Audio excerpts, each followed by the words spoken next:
Ну, короче, все я сделал. Причина была у меня вчера. Брелок упал вместе с ключами. Там большая связка от дома. Ключ зажигания. Вот этот вот, я не знаю, что это такое. Он,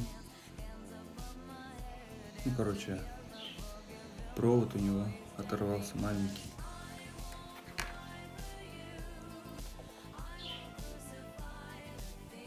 Вот этот вот. Я его запаял с 4-й попытки. И когда мы вставляем батарейку,